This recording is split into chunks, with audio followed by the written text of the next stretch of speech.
voilà où on en est. On en sait un peu plus désormais.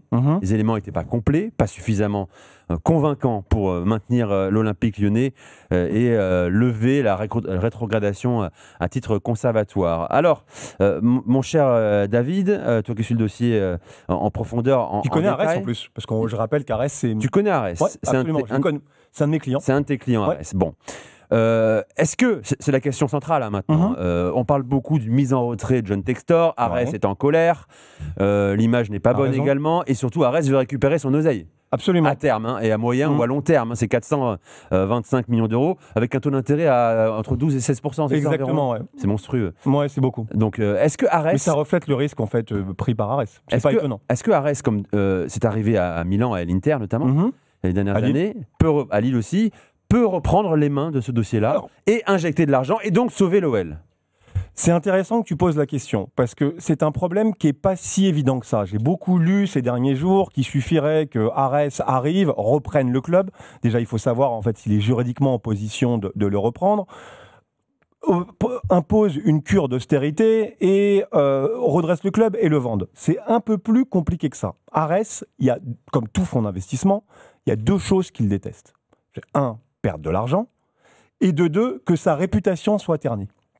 Un peu comme à la manière d'un Fortress ou d'un King Street, c'est-à-dire que c'est des gens qui agissent régulièrement avec discrétion, ils collectent énormément d'argent, ils communiquent dessus, mais ils communiquent jamais sur les raisons d'où viennent l'argent.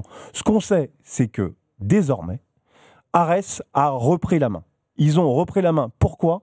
Car avec la relégation, il y a une baisse de la valeur de l'actif qui est donné en garantie par rapport au prêt.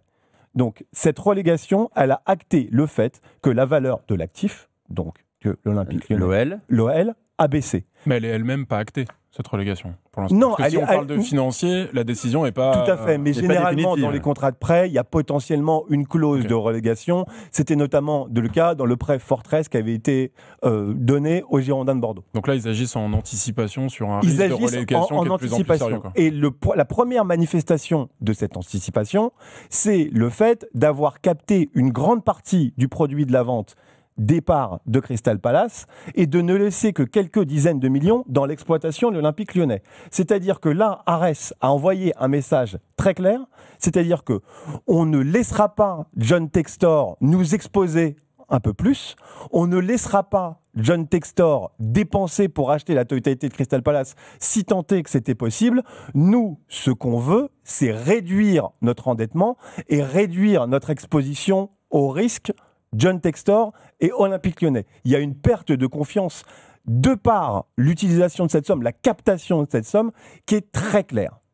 Et après, ensuite, concernant une reprise du club par Arès, si je me mets dans les chaussures d'Arès, quelle est la meilleure façon pour moi... Des grosses chaussures, très luxe, c'est des trucs... Les Berluti. Ah ouais, minimum. Minimum. Un nuage de cuir. Mais si je me mets dans les chaussures d'Arès, quelle est la marche à suivre ?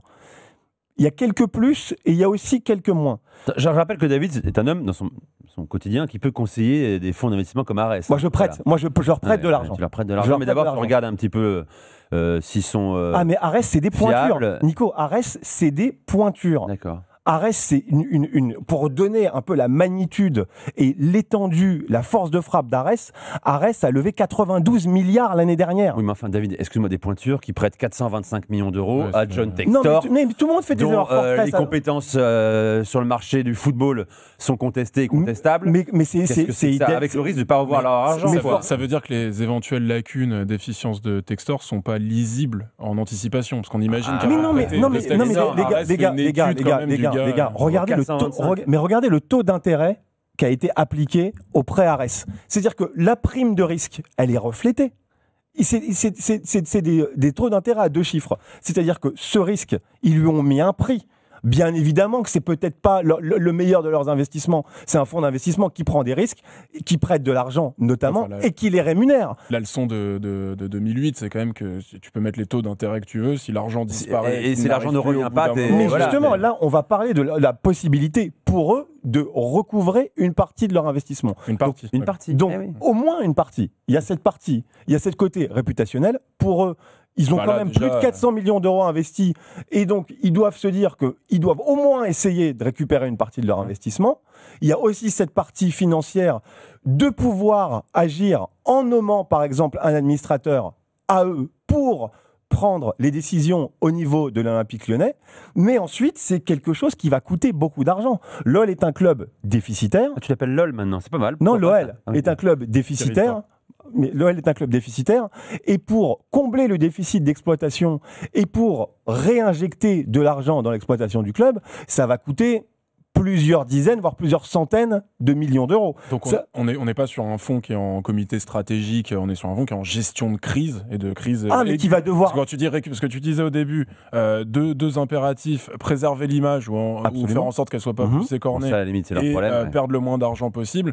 Dans les deux cas, c'est raté.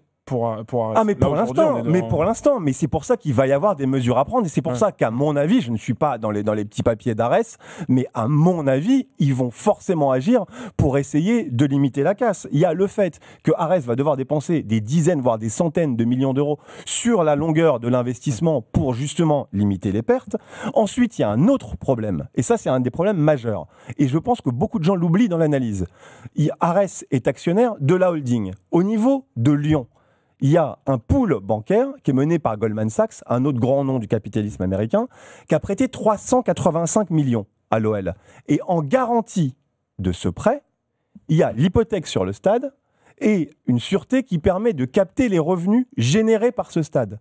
C'est-à-dire que Arès va se retrouver, ils vont finir par une collaboration, mais en confrontation avec ses prêteurs, et Arès ne pourra pas se désintéresser sur une possible vente du stade, parce qu'ils sont déjà donnés en garantie au pool mené par Goldman Sachs. Tu es en train de me dire, en fait, il y a deux gros prêteurs à l'OL, Arès et Goldman Sachs. Alors Arès à la holding.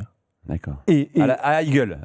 Alors, c'est deux, il y a Eagle Football Holding et Eagle Football Group. Ouais, d'accord. Donc, mais il y a de la dette à deux niveaux. Et c'est pour ça que c'est pas aussi facile qu'Elliott, Oaktree, qui ont pu convertir leur dette en action et prendre le contrôle immédiatement du club. Là, tu prends le contrôle immédiatement du club, mais tu dois rembourser en plus pour retrouver ton argent les 385 millions qui ont déjà été prêtés à Goldman Sachs. Donc tu retrouves jamais ton argent. Non, bah t'as moins de chances de retrouver ton argent. Allons à l'essentiel. Toi, ton regard sur le dossier Olympique Lyonnais, est-ce que les supporters de l'OL ont raison d'être aussi pessimistes ce soir? Non, mais je pense que tout est possible, tout est sauvable, entre guillemets. Tout est sauvable dans une certaine mesure. En tout cas, je serais très surpris qu'Arès ne tente pas de protéger son investissement par la nomination d'une équipe opérationnelle spécialisée de la restructuration en entreprise.